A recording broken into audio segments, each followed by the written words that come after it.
नमस्कार दोस्तों। तो आज मैं आप लोगों के लिए लेके आया हूँ नागपुरी साहित्य से रिलेटेड एक के महत्वपूर्ण वीडियो, जिसमें आप लोगों का आज नागपुरी साहित्य का वर्गीकरण या उसके उनके डिवीज़न के बारे में बताऊंगा। जैसे कि आप लोग देख सकते हैं, नागपुरी साहित्य को दो भागों में बांट के देखा जाता है या पढ़ा जाता है। पहला है लोक साहित्य और दूसरा है शिष्ट साहित्य। शिष्ट साहित्य को फिर दो भागों में बांटा जाता है जिसमें पहला है गद्य साहित्य, दूसरा पद साहित्य। फिर पद साहित्य को दो भागों में बांटा जाता है, प्रबंध काव्य और मुक्तक काव्य। उसके बाद गद्य साहित्य को दो भागों में बांटा जाता है, मौलिक गद्य और आलोचनात्मक गद्य। उसी तरह से हम लोक साहित्य को भाग देखें तो लोक साहित्य को 5 भागों में बांटा जाता है, लोकगीत, लोक कथा, लोक गाथा, लोक नाटक, लोक सुभाषित। जिसमें कि लोकगीत आधा से ज़्यादा भाग कवर करता है। पिछले वीडियो में बताया था कि कोई अगर सर्किल है तो उसमें से आधा से ज़्यादा भाग में लोकगीत है और बाकी में चारों आते हैं।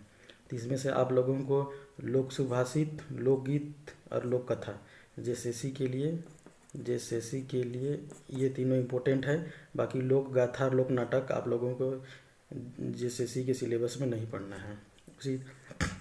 चलिए दोस्तों, हम लोग आगे देखते हैं। शिष्ट साहित्य में गद्य और पद भागों में, पद में प्रबंध काव्य और मुक्तक काव्य आते हैं। तो प्रबंध काव्य को फिर दो भागों में बांटा जाता है, महाकाव्य और खंड काव्य। उसी तरह से मुक्तक काव्य को दो भागों में बांटा जाता है, गीत और कविता, जिसमें गीत में गद्य गीत आते हैं। इसी तरह जिस तरह से आप लोग बन के भाग 1 चाहे 2 में देखे होंगे, गीत या कविता व मुक्तक काव्य के अंतर्गत आते हैं। प्रबंध काव्य के अंतर्गत महाकाव्य और खंड काव्य आते हैं। इसके बाद हम लोग देखेंगे मौलिक गद्य रचना। मौलिक गद्य रचना गद्य भाग का भाग है, जिसमें आते हैं कहानी, नाटक, निबंध, उपन्यास, लेख, लघु कथा, एकांकी।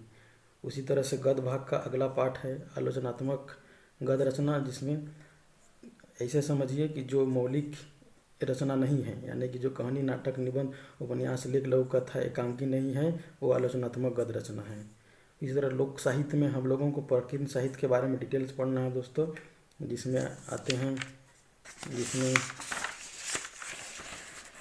प्राचीन साहित्य के अंतर्गत आते हैं मुहावरा, लोकोक्ति, कहावत, दोनों एक ही चीज़ है दोस्तों। फिर बुझवेल, मंत्र, बाल गीत चाहे खेल गीत। तो आगे की वीडियो में हम लोग इस सभी के बारे में डिटेल से जानेंगे। धन्यवाद।